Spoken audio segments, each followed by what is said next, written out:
friends, welcome back to my channel. Today I am walking you through all the stuff in this bucket that I am decluttering. Before I jump into the products, I'm going to talk to you guys about what prompted this. I am not a sit down and declutter kind of person. Like, I don't sit down and go like, today I'm gonna declutter my entire makeup drawer. It tends to happen very organically, and what sort of prompted me down this path was in the month of December, I started to think a lot about end of the year things. So for example, I'm planning on doing a new edition of my makeup collection in 2020, and I really wanted to focus a lot more on drugstore eyeshadows. And as I was winding down on testing out and reevaluating my eyeshadow palettes, I started to just sort of get into a mindset of evaluating a lot of other makeup, and most of this stuff just didn't make the cut, so I am saying goodbye to it. A lot of my reasoning is simply because I just don't like the pigmentation or the colors, but if I have other reasoning beyond that, I will share those things with you. So let's go ahead and jump in. First thing I have is this Wet n Wild Mega Glow Illuminating Palette.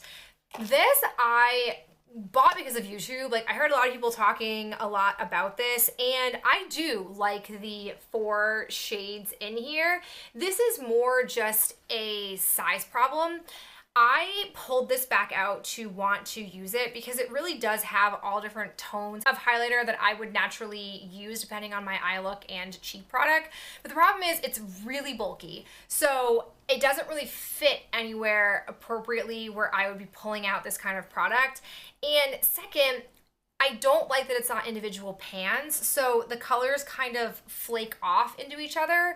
And so for those 2 reasons, I feel like I do actually have all these colors in my highlighter drawer already, that I don't need to also have this. I don't need to double down on the types of product. And because I don't really reach for it because of where I have to store it for size, it does not belong in my life. I also have this face palette. This is the e.l.f. Total Face Palette. I use this quite a bit, and I really liked this at first, but I feel like perhaps my preferences have changed, or because I have focused so much on using a lot of makeup in my collection, I've come to learn that this isn't the greatest in regards to pigmentation longevity. Like, for some reason, I feel like my skin just eats up this product color and sucks it in, and then I'm not left with like bronzer on my face for more than a couple of hours, or the highlighter just sort of fades away into nothing. So I don't want to keep this in my life. I prefer the other more pigmented, longer lasting products that I have. I feel the same way about the Maybelline New York Master Contour in light to medium. I really liked this when I first had it. You can see I have a lot of usage like worn down on here, but I don't know if it's just because it's so old that the quality of it changed, but it no longer like stays long term on my face, so she out of here. Then we come to this. Oh, this is the e.l.f. Very Black 3-in-1 mascara. So it's got a wonky wand. I'm a sucker though for a wand that has some wonk to it. It's got a ball at the end. It's got 2 different sides with different like spike variety. Like, okay, fine, I can get behind that. But this literally makes it look like I have 2 eyelashes. Like, it takes my nice looking natural lashes and makes them look worse. I don't even know how that's possible. I don't understand how that can be a thing.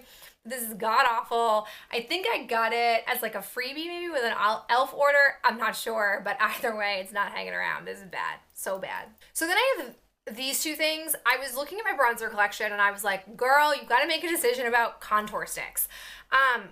These both came, I think this came as a freebie, and this came in like a kit with something else, and this wasn't why I was getting it. My problem is with these, this one is hard as a rock, and so I don't even know how you can put this on your face without totally destroying the foundation underneath it. So this has got to go. And then this, I like tried to put it on my face and blend it out, but it just blended away to nothing. I don't know. I'm just not a contour person. I've kind of low-key accepted that about myself, but I was still holding on to these products, and now they're gone, out of my life. I'm also decluttering this e.l.f. Flawless Concealer Brush. Let's be clear, this brush I love. I repurchased it because the bristles were getting a little rough. It was starting to like fray out too much. I love to apply my under eye concealer with this. I think it's magical. So this is not a bad throwaway. It's just more she old, so I replaced her.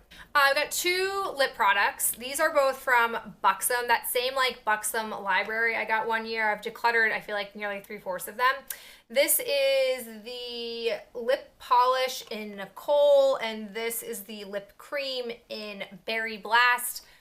These colors. Do these look like colors I'd wear? No, these are not my jam. They're out of here. I also have this mystery lip product. I don't even know how old this is. It's being thrown away.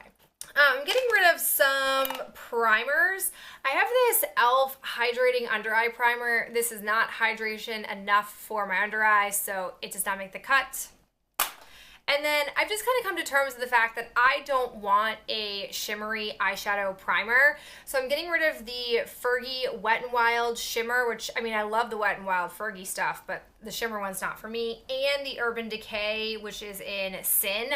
I just don't want to have a glittery base or a shimmery base to start my shadow look, so these don't really work for me. Oh, I've also got this. This is the Tinted Eye Primer in Champagne. This stuff's bad.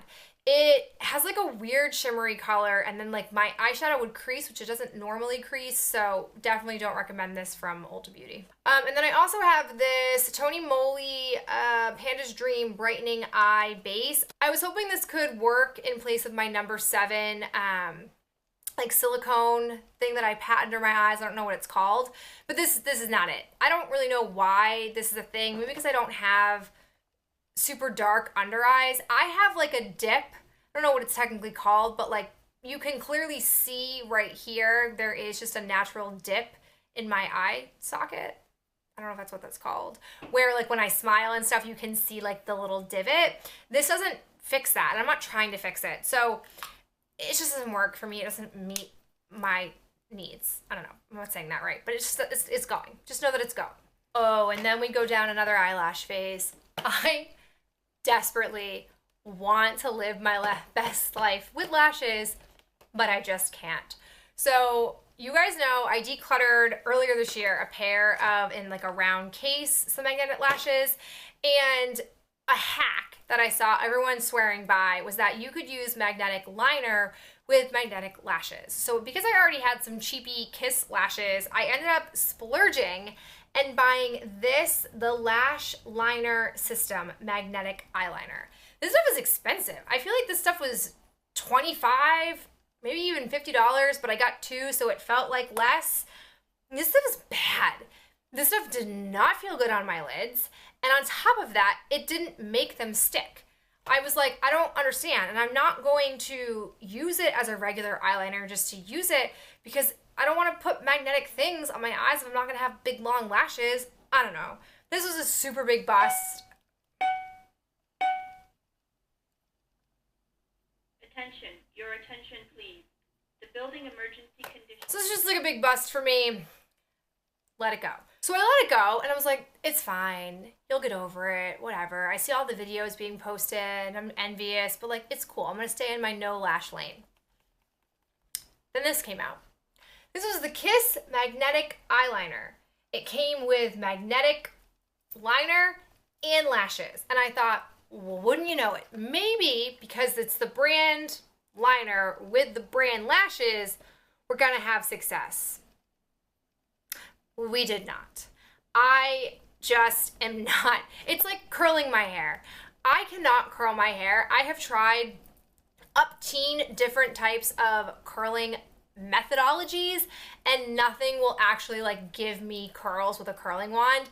My hairdresser can do it. I don't know what magic juju he uses to do it, but he can. That's why you guys only see my hair straight. Small tangent, because I can literally do nothing else with my hair. I can throw gel in it and scrunch it, or you get straight hair Victoria. Those are 2 choices. I cannot do anything else. Like, I look at people with curled hair and I'm just like, oh, I want to be that. I want that to be my hair, but it's not the life I lead.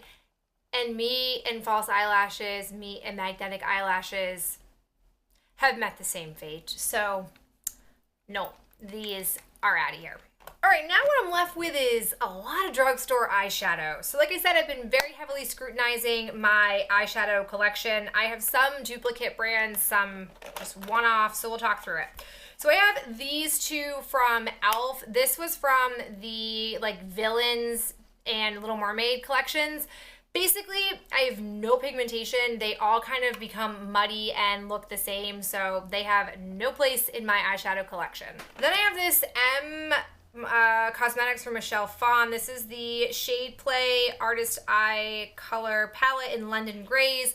I got this as a freebie when I like re-signed up for Ipsy. I did want to pop two of these colors out, but as you can see here, I was not able to do that. I really thought that you could pop these in and out really easily. Like I distinctly recall when this collection very first launched, you could get a really big palette that you could then pop smaller ones into, but for some reason I couldn't get this one to play ball with me, so it's gone. I also have this from e.l.f. This is the Custom Compact. They were discontinuing this whole line. These were like 50 cents each. All of these shades at first glance, you're like, ooh, yes, so pretty. They are all riddled with craft glitter, chunky glitter. I just don't love it, so they're not staying in my collection. Keeping with my e.l.f., I have the Christian Siriano collection collaboration that they did. I just don't reach for these. These don't have amazing pigmentation, and I'm at a time in my life, my makeup career, where I have such banging quality and such great quality eyeshadows. I'm not gonna fuss around with anything that is subpar compared to those. Like, the bar is high, and if these don't stack up, they are out of here. Keeping with that same vein, I've got this e.l.f. Small Compact. Yeah, it's like a 5. What's that in math? Don't know. But this is the Saturday Sunsets. Looks like this. It's just mediocre pigmentation-wise, so not looking for it. I have this L'Oreal The Color of Hope Wear Infinique Press Eyeshadow Quad in Sentimental Splendor. This, no. I just don't love those colors. I don't look at this and think like I can do a singular look with it, so it's gone.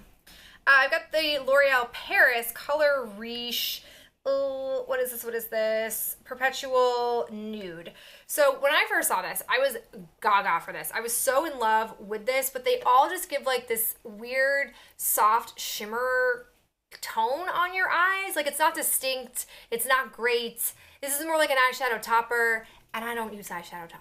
I've got these two little samples from Ulta Beauty. I've got the classic eyeshadow quad and the dramatic. I think these are all just singles that they sell. These are not great quality, wouldn't recommend. I've got this Almay Cause a Stir in 110, or is that what this is? I don't know. Got this eyeshadow, which the concept basically was, it was one color but in different like tones or finishes. They all look the same. They're not very pigmented. This is not friends with me. Then I've got this quad from Revlon. It's the Color Stay 12 Hour Shadow in Berry Bloom.